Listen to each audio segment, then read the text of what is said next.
Ողջույն, ձեր էկրաններին անկախատեսելի հաղորդումն է։ Ինչու անկախատեսելի, որովհետև հաղորդման ֆորմատը բնութագրող առավել լավ բառ չկարողացան գտնել։ Այսօրվա մեր հյուրն է ուսանող Համլետ Սիմոնյանը։ Ողջույն Համլետ, շնորհակալություն, որ չմերժեցիք մեր հրավերը։ Ձեզ շնորհակալություն։ Ինչ եք հասկանում իսկական երևանցի ասելով։ Իսկական երևանցին կարծում եմ այն մարդը չէ, ով ապրում է Երևանում կամ փոքր կենտրոնում, ով ունի 2 սենյականոց բնակարան այնտեղ եւ ամեն օր իջնում է ներքև, ման գալիս այգում կամ եւ այլն։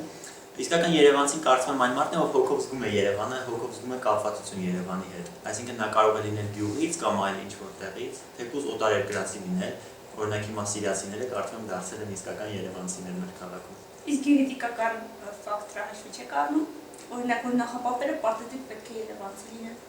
Գուցե դա էլ իր դերն է խաղում, բայց չեմ կարևորում այդքան։ Իսկ որ շենքը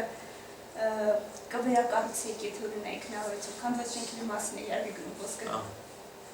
Քանդված կամ գուցե գոյություն չունեցող։ Չէ, քանդված, որն արդեն գիտեք ինչպիսի տեսք է ունեցել։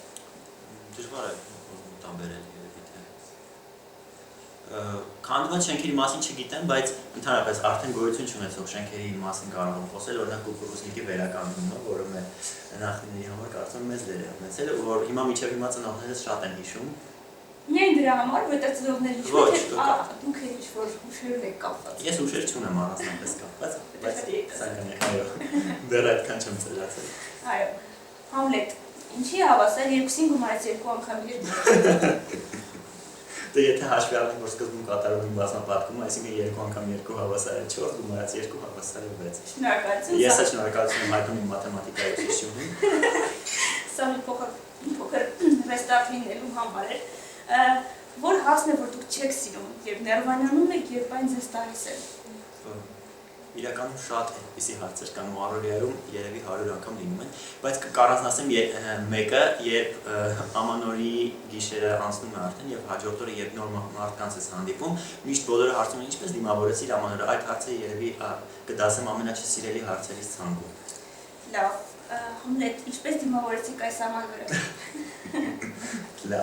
Լավ դիմավորել այս ամանորը, վստահ եմ կարող եմ ասել, որ լավ դիմավորել։ Շնորհակալություն, որ չսպանեցիք։ Դա կատակը թողնենք մի կողմ, ինչ եք կարծում,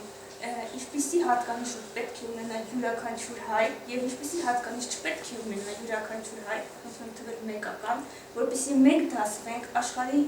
առավել հզոր 3 պետությունների շարքին։ Դասվելու համար չեմ կարող ասել իրականում, բայց կարող եմ առանձնացնել այդ հատկանիշները, երևի չպետք է ունենա օտարամոլություն ավելի շատ, որովհետև հայերից մեջ շատ ենք նկատում օտարամոլություն, եւ պետք է ավելի ոչ թե չեմ ուզում ասել հայրենասեր լինել, որովհետև այսօր շատ կան ճակերտավոր հայրենասեր մարդիկ, ովքեր իրականում նյարդայնացնում են շատ, բայց թող լինի այդ հայրենասիրությունը, թող լինի քիչ, բայց թող լինի իրական հայրենասիրություն։ Իսկ ինչի իրական հայրենասիրությունը։ Մտածել հերոստատիտողները։ Կարծում եմ յուրաքանչյուրը գիտի դրա պատասխանը, յուրաքանչյուրի համար դա ինչ-որ կերպ արտահայտվում է։ Յուրաքանչյուրն ինքը գտնում է իր հայրենասիրության ձևը։ 18 տարեկան Համլետ Սիմոնյանը ինչպես է գտնում իր հայրենասիրությունը։ 18 տարեկան Համլետ Սիմոնյանը չի բացի այդ ճակերտները եւ չի ասի թե ինչպես է գտնում իր հայրենասիրությունը։ Դա շնորհակալություն։ Երեք գիրք որ խորհուրդ կտակ ընթերցել, անպայման ընթերցել։ Առաջինը երևի թե Գևորգ Մարզպետունին, որը շատ հաճույքով ընթերցել եմ ու միշտ նշում եմ բոլոր տեղերում, երբ հարցնում են գրքերի մասին, խորհուրդ եմ տալիս անպայման ընթերցել։ Երկրորդը Սթիվեն Քինգի դետեկտիվներից է, սարսափ դետեկտիվներից, կոչվում է The Breathing Method, շնչելու մեթոդը։ Երրորդ գիրքը չգիտեմ, երրորդ գիրքը չեմ կարող ասել, այս երկուսն են ամենաշատը տպավորվել։ Լավ, իսկ Ես ձեզ խնդրեմ զարգացնել միտքը։ Եթե ես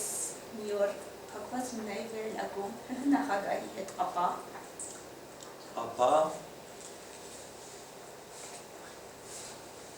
չգիտեմ, ապա գուցե ուզում եք հարցնել, թե ինչ հարց կտային նրան, կամ թե ինչ կանոն։ Դե երևի կփորձեի ընկերական զրույցի բռնել։ Ճակերտներն ինձ դուր եկան։ Եվ վերջում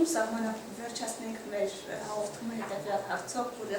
շատ է հետաքրքրում մեզ եւ համոզված եմ երևանցիների մեծ մասը ցանկանում է իմանալ Արդյոք իմ սիրտս բաղված է թե ոչ։ Եթե ցանկանում եք պատասխանեք այդ հարցին, բայց հարցը դա չէ։ Բեթմենն է ուժեղ թե Սուպերմենը։ Ես։ Դուք շնորհակալություն ոչ մերժեցիք եւ եկաք մեր մոտ։ Սիրելի հեռուստադիտողներ, այսօր այսքանը եւ հիշեք, որ եթե դուք ճիշտ եք, ապա չի նշանակում, որ դիմացինը սխալ է, չէ՞ որ դուք չեք տեսել այդ նույն իրավիճակը դիմացինի աչքերով։ Զինվեք համբերությամբ, հանդուրժող եղեք, կհանդիպենք։